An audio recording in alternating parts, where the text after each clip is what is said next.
Hi all, welcome to my channel. ఇది ఏంటంటే period blog అనమాట. ఈరోజు నా third day. Actually second day ఎప్పుడు పెయిన్ ఉండేది, థర్డ్ డే నార్మల్ అయ్యేది. సార్ సెకండ్ డే అంత పెయిన్ లేదు మయా అనుకున్నాను, కానీ థర్డ్ డే మాత్రం చాలా దారుణం. అంటే పొద్దు నుంచి ఏం తినలేదు, ఏమైనా తిన్నా వామిటింగ్, అసలు నాకు ఏం ఎక్కలేదన్నమాట.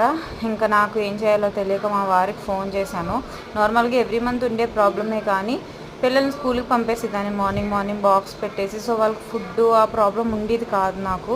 వాళ్ళు ఇంట్లో ఉండేటప్పటికి వాళ్ళకి నిజంగా ఫుడ్ పెట్టి ఓపిక కూడా లేదనమాట ఈరోజు. సో ఫోన్ చేస్తే వచ్చి నాకేమో వాటర్ మిలన్ కట్ చేసి ఇచ్చి వాళ్ళకి ఫుడ్ పెట్టుకుని, దీన్ని ఫస్ట్ టైం అనమాట మా వారిలా పిలక వేయడం. సో అందుకని రికార్డ్ చేశాను. అండ్ ఈవినింగ్ అయ్యేటప్పుడు కొంచెం ఓపిక వచ్చింది. స్నానం చేసి కొంచెం ఫ్రెష్ అప్ అయ్యి కిందకి వెళ్ళి కాసేపు కూర్చున్నాను, కానీ కూర్చోలేకపోయాను ఫ్రెండ్స్ దగ్గర. మళ్ళీ పైకి వచ్చి స్ట్రెస్ తీసుకున్నాను. కిచెన్ చూసేటప్పుడు కిచెన్ చాలా దారుణంగా ఉంది. కిచెన్ క్లీన్ చేసుకుని వాషింగ్ మిషన్లో బట్టేసి డిష్ వాషర్లో గిన్నెలు పెట్టి